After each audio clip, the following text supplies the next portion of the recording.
So I'm out here with my buddy Lucas. We're gonna test out the Mavic 2. And I'm actually really, did I step in poo? No, that's mud. I'm actually really excited about the Mavic 2 because I used the Mavic 1 before, and with the right amount of love, that footage, I was actually able to put in some projects, like this documentary I did in Africa for Great Quest Financial.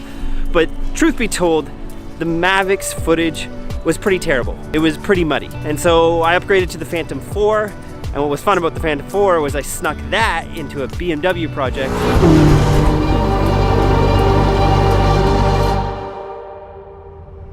And so it worked for professional applications. Now the Mavic 2 has the Hasselblad camera, 10-bit color space. So for me, it's a better camera than the Phantom 4. And look how tiny this thing is.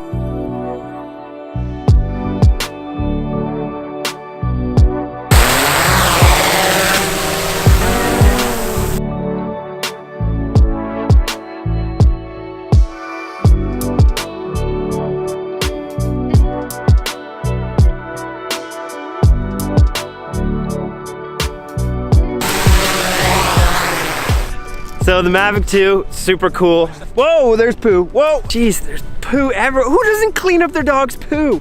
Anyways, as I was saying, Mavic cool, Mavic 2, super cool. Not gonna do a gear review. There's like a bazillion of those online. It's not what my channel's about. But I wanted to talk today about virtual reality because when I was buying the Mavic 2, they gave me the option to buy VR headsets.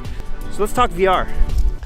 So, the past week I was watching a video of some of the world's top CEOs, and they were talking about virtual reality and actually why they thought it would be the main way that we view content 10 years from now. Here's what some of them had to say.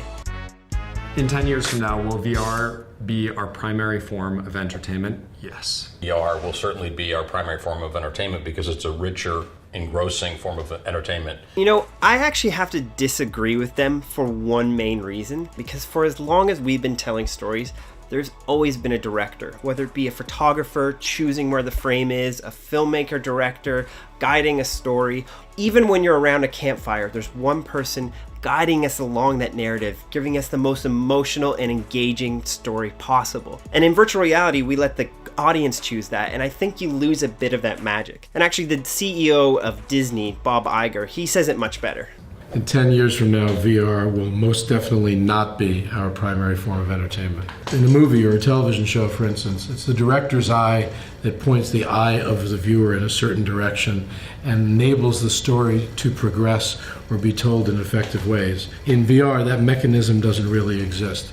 Therefore, I do not believe it will create strong storytelling opportunities or be a strong storytelling medium. You know, and I trust his opinion because Disney seems to have a hand in storytelling across the board, whether or not you like the content they're making. You know, they own Star Wars, Marvel Studios, ABC Studios, A&E. I think they even bought Fox, and not to mention all their typical Disney and Pixar animation films. They really understand storytelling and what's engaging. And I think this idea of needing a director is very true because look at video games. They're the pinnacle of virtual reality. They allow you to go anywhere and explore anything, but they still choose to use cutscenes, traditional filmmaking with editing and camera angles and a director moving that story along.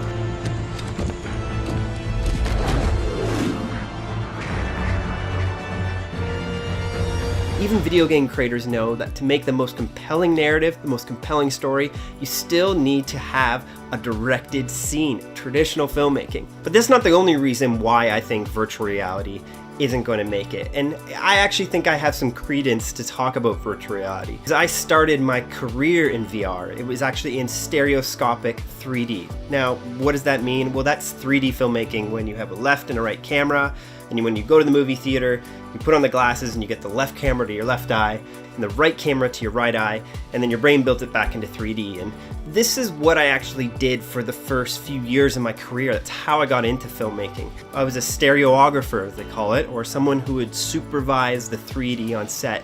And I got to do a lot of cool things. I worked in IMAX on amazing films like Flight of the Butterflies, big shout out to SK Films.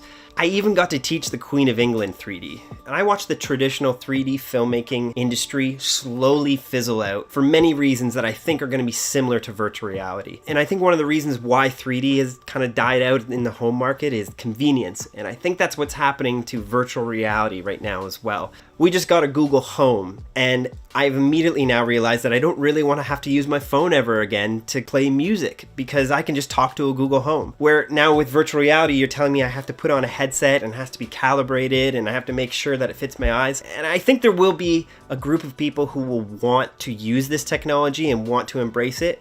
But for the majority of the market, it's just inconvenient. You see, when there's a new technology, there's always a surge at the beginning when companies realize they can make money and studios see that there's a new way for them to get a share of the market. This doesn't always create the best content, and that's actually what happened with 3D back in 2010 to 2012. There was a lot of crappy 3D being put out there, like Clash of the Titans or Shark Knight 3D or Thor. These movies just didn't have good 3D and people left the theaters being underwhelmed. And the same thing just happened to me. I went to a virtual reality arcade here in the city, which I won't name, and it was so underwhelming. It was just a really crappy video game. Yeah, it was cool that I could look around, but I had to use this remote to click where I was moving, and it just felt like I was playing a video game that was from 10 to 15 years ago. It didn't feel like cutting edge technology, but they kept telling me, isn't it cool? You're wearing the headset, you can look anywhere. Just because technology's new doesn't mean that it's right or gonna make for a better story. And so it's for those three reasons that I really think virtual reality is gonna slow down. For one, you're almost removing the director completely and really inhibiting the storyteller. It's not that convenient of technology and it's kind of annoying to wear. Thirdly, there's just people producing bad content, which is gonna sour most people's first time experience with it. I just want to say one quick thing now that I've seen this video and edited it. I'm not saying virtual reality is bad. I definitely think it has its place, for live concerts or amusement parks, it's great. I'm just saying I don't think it's gonna be the ubiquitous form of entertainment like some people are predicting. There's my rant about being a bit of a Scrooge here on Christmas. But if you want more content like this, make sure to hit subscribe and leave a comment below. Let me know what you think about virtual reality and whether you think it's gonna stay. I would love to hear your opinion on that. But anyways, thanks for watching. I'm actually gonna be going to Germany to direct a commercial in a few weeks, and I've actually been filming the behind the scenes along the way. So I'm gonna be putting together a video showing you what it's like to shoot on a big international commercial and all the pre-production that goes into that. But before you go, I wanna leave you with one last Christmas present. Let's try this. Alexa, turn on Christmas. Okay. Haha, it worked. Merry Christmas, everyone.